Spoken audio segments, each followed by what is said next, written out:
प्यार में किस हद तक जाना सही है और कहाँ स्टॉप होना चाहिए। एक लड़की अपने से बड़े उम्र के आदमी से प्यार करती है। ये प्यार उसका ऑब्सेशन बन जाता है। आज की हमारी story self love, self destruction, इन सब बारे में बातें करती है। इसने एक सीरियस टॉपिक को बहुत ही अच्छे से हैंडल किया है। आई एम श्योर आपको ये पसंद आएगा, तो इस वीडियो को लास्ट तक देखिएगा। वीडियो स्टार्ट करने से पहले मैं आप सबसे रिक्वेस्ट करना चाहता हूँ, अगर आपको वीडियो अच्छा लगता है तो प्लीज़ इसे लाइक और कमेंट जरूर कर दीजिएगा। इससे चैनल को बहुत सपोर्ट मिलता है। अब बिना किसी देरी के इस एक्सप्लेनेशन को स्टार्ट करते हैं। मूवी स्टार्ट होती है और हमारे मेन कैरेक्टर, इसका नाम है सियोलो, ये बहुत ही डिस्टर्ब थे।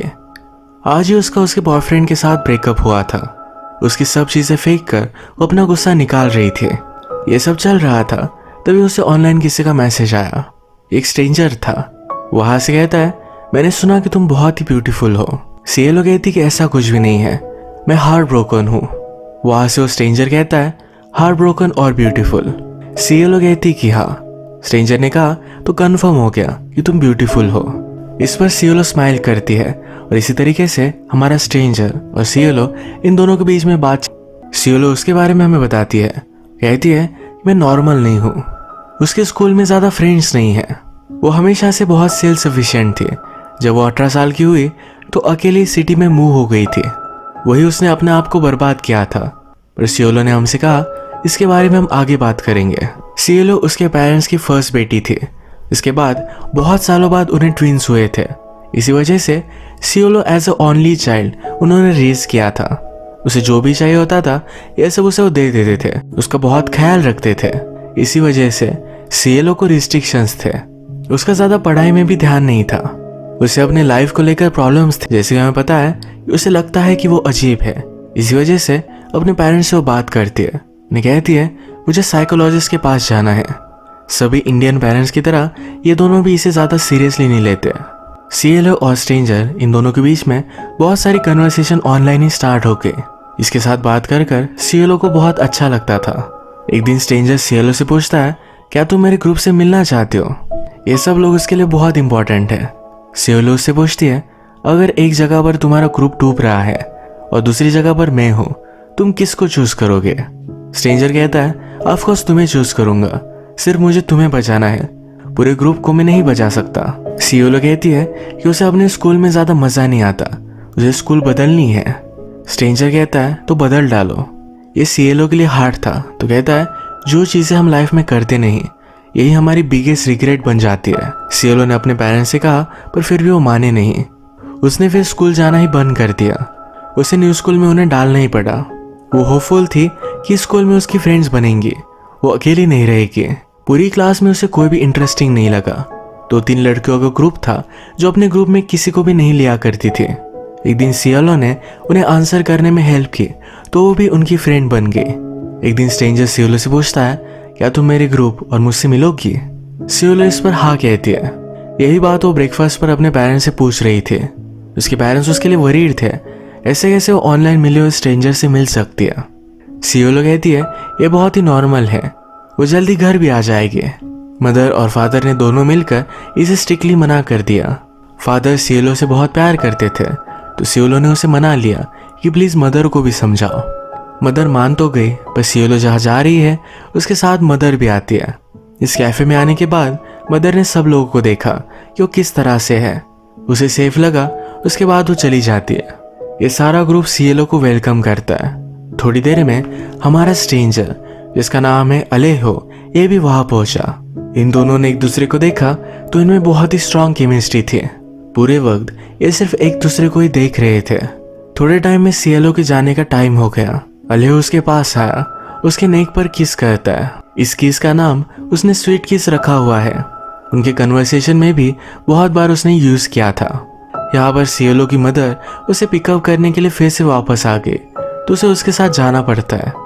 सियोलो हमसे कहती है, वो मुझसे 10 साल बड़ा था, पर बिना किसी रीजन के मैं उसके प्यार में बहुत ही हार्ड पड़ी। सियोलो बिलीव नहीं कर पाती। अलेहो इतना हैंडसम है, पर फिर भी उसकी कोई भी गर्लफ्रेंड नहीं। उसे लिखती है कि दिन रात वो उसके बारे में सोचती रहती है। उससे फिर से मिलना चाहती थी। इन्होंने मिलने के लिए एक जगह डिसाइड की। उसने पेरेंट्स से कहा कि मैं मेरी फ्रेंड्स के साथ जा रही हूँ, रात भर वो वहीं रुकेगी। फिर वो अलेहो से मिली। वो उससे पूछता है कि कहाँ जाना है। वो कहती है तुम्हें जहाँ ठीक लगे वही लेकर चलो। ये गाड़ी में बात करते हैं। अलेहो पूछता है क्या कुछ अर्जेंट था, क्या तुम मुझे कुछ बताना चाहती थी? सीएलओ कहती है मैं सिर्फ तुमसे मिलना चाहती थी। इसके बाद अलेहो सीएलओ को उसके फ्रेंड के घर पर लेकर आया। उससे पूछता है क्या तुम मेरी गर्लफ्रेंड बनोगी? सीएलओ हाँ कहती है। उसने फिर पूछा क्या तुम मेरी वुमन बनोगी? सीएलओ पूछती है इसमें डिफरेंस क्या है? अलेहो उसे किस कर लेता है। उसके साथ इंटीमेट होने के लिए उसे बेडरूम में लेकर गया। अब वो इंटीमेट होने वाले थे तभी सीएलओ उसे रोक लेती है। ये उसका फर्स्ट टाइम है तो वेट करना चाहती है। अलेहो भी इस बात को समझ लेता है। इसके बाद ये दोनों कंटिन्यूसली मिलने लग गए। सीएलओ को अलेहो की कंपनी अच्छी लगती थी। वो हमेशा उसे स्कूल के बाद लेने के लिए आया करता था। अलेहो ने उससे कहा था किसी को भी पता ना चले कि वो उसके साथ रिलेशनशिप में है। एक बड़ा ट्रबल हो सकता था। ये एक साथ टाइम स्पेंड करते थे, मेकआउट करते थे, पर कभी भी इंटीमेट नहीं हुए। एक दिन सीएलओ की मदर ने उसका रूम चेक किया। अलेहो के बारे में सीएलओ हमेशा लिख कर रखती थी। उनके बीच में क्या क्या हुआ है ये सब कुछ उसके डायरी में था। ये मदर ने पढ़ लिया और उसके साथ बात करती है। कहती है ये अलेहो कौन है? सीएलओ कहती है कि मैं मेरी बुक पर काम कर रही हूँ, उसी का कैरेक्टर है। मदर को इस बात पर बिलीव नहीं हुआ। कहती है अगर वो तुम्हारा बॉयफ्रेंड है तो उसके साथ तुम घूम फिर सकते हो, तुम टाइम स्पेंड कर सकते हो, पर कभी भी उसके साथ इंटीमेट मत होना। इसके बाद नेक्स्ट सीन में ये दोनों मेकआउट कर रहे थे। सीएलओ कहती है कि अब मैं रेडी हूँ। अलेहो ने उससे कहा था कि उसे हर्ट नहीं होगा। ये झूठ था, बस सीएलओ इस पर बिलीव करती है। वो उससे कुछ भी कहता फिर भी वो मान जाती है क्योंकि उसके बहुत ही ज़्यादा प्यार में थी। एक दिन इंटीमेट होने के बाद वो उसे कह भी देती है कि मैं तुमसे बहुत प्यार करती हूँ, मैं तुम्हारा टैटू भी बनवा सकती हूँ। उसने पूछा क्या तुम मुझसे प्यार करते हो? अलेहो मजाक मजाक में ना कह देता है। एक दिन सीएलओ अपने फ्रेंड्स के साथ थे। सारी फ्रेंड्स अपने रिलेशनशिप के बारे में बात कर रही थी। सीएलओ ने भी अपनी रिलेशनशिप के बारे में सब कुछ बता दिया। इसके बाद उसकी फ्रेंड उसे हेट करने लग गए। उन्हें लगा कि सीएलओ एक अच्छी लड़की नहीं है। वो बहुत ही अकेली पड़ चुकी थी तो अलेहो से बात करना चाहती थी, पर अलेहो कहता है मुझे हर रोज बात करने के लिए टाइम नहीं होता, मेरी जॉब है तो मुझे कॉन्सेंट्रेट करना पड़ता है। हम अलग अलग सिटी में रहते हैं तो रोज मिल भी नहीं सकते। अलेहो ने 2 दिन तक उससे बात नहीं की तो सीएलओ ने उसे बहुत सारे वॉइस मैसेजेस भेजे हुए थे। उसे उस पर गुस्सा हो गया। कहता है ये सब नहीं चलेगा, तुम्हें अकेला रहना सीखना पड़ेगा। अगर किसी काम से मुझे कहीं जाना पड़ा तो तुम क्या करोगी? सीएलओ कहती है मैं तुम्हारे साथ चलूंगी।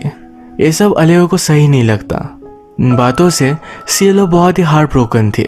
इनमें प्रॉब्लम्स तो थी पर फिर भी इनकी रिलेशनशिप कंटिन्यू हुई। एक दिन सीएलओ अलेहो से पूछती है अगर मैं प्रेग्नेंट हो गई तो तुम क्या करोगे? अलेहो कहता है तुम प्रेग्नेंट नहीं होगी और हुई भी तो फिर भी वो कुछ भी नहीं करेगा। सीएलओ की एक्सपेक्टेशन थी कि अलेहो उसे एक्सेप्ट करेगा, उसे शादी करेगा। वो गुस्सा होकर उसे कहती है कि मैं तुमसे जिस तरीके से प्यार करती हूँ तुम्हें भी उसी तरीके से मुझसे प्यार करना चाहिए। इन सब चीज़ों को अलेहो पूरी तरीके से इग्नोर कर देता है। एक दिन गुस्से में सीएलओ ने उसे मैसेज किया जिसमें लिखा था कि मैं तुमसे नहीं मिल सकती, तुम तुम्हारी तरफ से कोई भी कमिटमेंट नहीं दिखाते जो सही नहीं है। इसके बाद अलेहो ने उससे कोई भी मैसेज नहीं किया, कोई कॉल नहीं किया।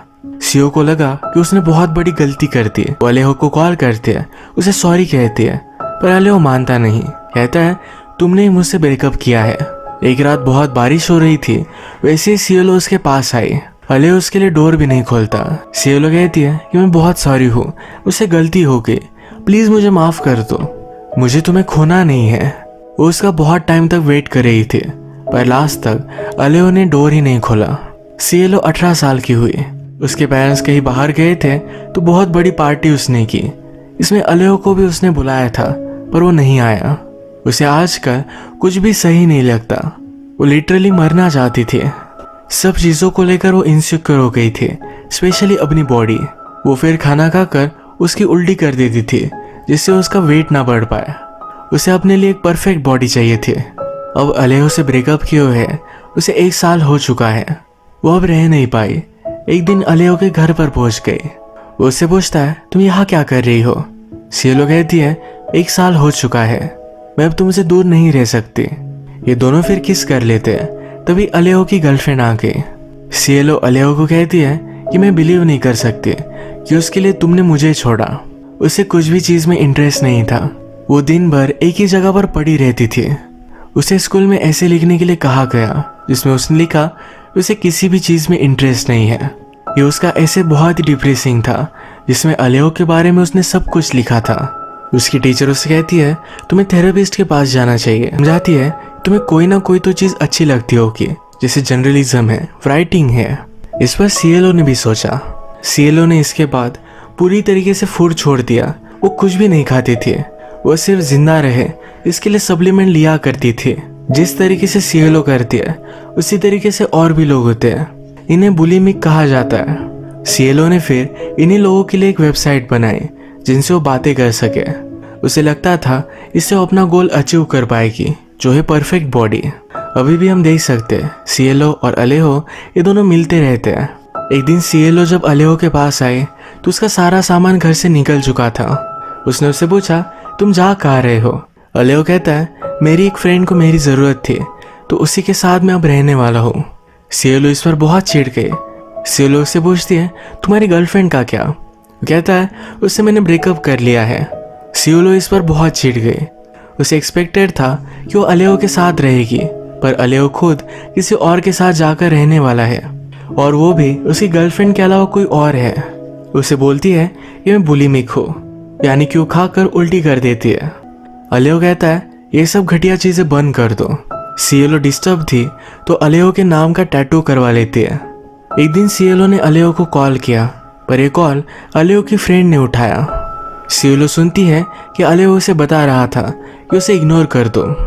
जिस तरीके से हमेशा अलेहो उसे इग्नोर करता है उसी तरीके से इस बार सीएलओ उसे इग्नोर करती है। उसका कोई भी मैसेज, कोई भी कॉल का जवाब नहीं देती है। एक दिन फिर अलेहो ही उससे मिलने के लिए आया। रात में दोनों इंटीमेट हो रहे थे, तभी अलेहो स्टॉप हो गया। कहता है मैं अब तुमसे अट्रैक्टेड नहीं हूँ, तुम बहुत ही ज्यादा स्किनी हो चुकी हो। इसी मोमेंट पर अलेहो की फ्रेंड भी घर आ गई। सुबह होने पर हम देखते हैं सीएलओ, अलेहो और उसकी फ्रेंड ये सब मिलकर ब्रेकफास्ट कर रहे थे। सीएलओ को रियलाइज हुआ कि इन दोनों के बीच में कुछ ना कुछ तो है। ये उसके लिए अनकंफर्टेबल था। वो फिर एक बच्चे की आवाज सुनती है। ये बच्चा अलेहो और उसके फ्रेंड का था। ये सिचुएशन बहुत ही वियर्ड थी। अलेहो का अपने फ्रेंड के साथ एक बच्चा है और उसी के घर में रहता है। ये सब होने के बावजूद एक ओपन रिलेशनशिप है। सीएलओ अब 18 ईयर्स की थी। वो अपने पेरेंट्स के साथ रहे, ऐसा कुछ भी कंपलसरी नहीं था। वो सिटी में अपने फ्लैट में रहने लग जाती है। एक दिन जब वो अलेहो के साथ थी तो उसे कहती है कि तुम अब मेरे साथ आकर रह सकते हो, तुम्हें उसके साथ रहने की कोई भी जरूरत नहीं है। अलेहो कहता है कि मैं नहीं कर सकता। सीएलओ इस पर गुस्सा हो गई। वो चाहती थी कि उसके फ्रेंड के साथ ब्रेकअप कर ले। अलेहो कहता है तुम बुरी तरीके से पागल हो, तुम्हें हेल्प की जरूरत है। वो यहाँ उसके साथ फिर से ब्रेकअप कर चला जाता है। सीएलओ कुछ भी खाती नहीं थी तो उसे साइड इफेक्ट आना स्टार्ट हो गया। एक दिन स्कूल में चक्कर आकर वो नीचे गिर गई। उसके पेरेंट्स को इन सब चीज़ों के बारे में पता चल गया। उसे समझाते हैं तुम्हें हमारे साथ हॉस्पिटल आना चाहिए। सीएलओ इस पर मना कर रही थी। जैसे सब कुछ चल रहा है उसी तरीके से चलने देना चाहती है। उसने पूरी तरीके से रेजिस्ट किया, उसके पेरेंट्स माने नहीं। उसे समझाते हैं तुम्हें साइकोलॉजिस्ट के पास जाना चाहिए। सीएलओ ने कहा कि जब से मैं 15 साल की थी तब से बता रही हूँ मुझे साइकोलॉजिस्ट के पास जाना है, पर आपने मुझे कोई भी हेल्प नहीं की। सब चीज़ों के लिए अपने पेरेंट्स को ही ब्लेम करती है। उसके पेरेंट्स उसे रिस्ट्रिक्ट करते हैं, कहते हैं तुम अकेली रह सकते हो, पर हर रोज तुम्हें हमारे साथ हॉस्पिटल आना पड़ेगा, अपने आप का सही से ख्याल रखना पड़ेगा। उसे लगा कि उसका पूरा फ्रीडम चला जा चुका है। वह इसे नॉर्मल खाना खाने का ट्राई करती है पर खा नहीं पाती। उसे पेट में बहुत दर्द हो रहा था। ये सब देखकर उसके पेरेंट्स को बहुत बुरा लगा। नॉर्मल की लाइफस्टाइल से सीएलओ फिर से तंग आ चुकी थी। वो डायरेक्टली घर से ही भाग गए, अपने एक फ्रेंड के साथ रहने लग गए। वो ड्रंक होती थी, कुछ भी खाती नहीं थी। इसी तरीके से अपना लाइफस्टाइल उसने कंटिन्यू किया। वो फिर से अलेहो को मिलने के लिए गई। अलेहो कहता है तुम्हारे पेरेंट्स अभी अभी तुम्हें यहाँ ढूंढते हुए आए थे, यहाँ से तुम चली जाओ। सीएलओ मान नहीं रही थी। कहता है जल्दी से चली जाओ वरना मैं पुलिस को बुलाऊंगा। एक दिन अलेहो को याद किए हुए वो बहुत ज़्यादा डिप्रेस्ड हो गई। उसने नाइव्स ली और अपने आप को कट कर दिया। वो लेटर लिख कर जाती है कि मेरे डेथ के बाद ज़्यादा गम में मत रहना, मैं जिंदा थी पर फिर भी मर चुकी थी। इसके बाद मूवी में बहुत सारा टाइम गुजर चुका है।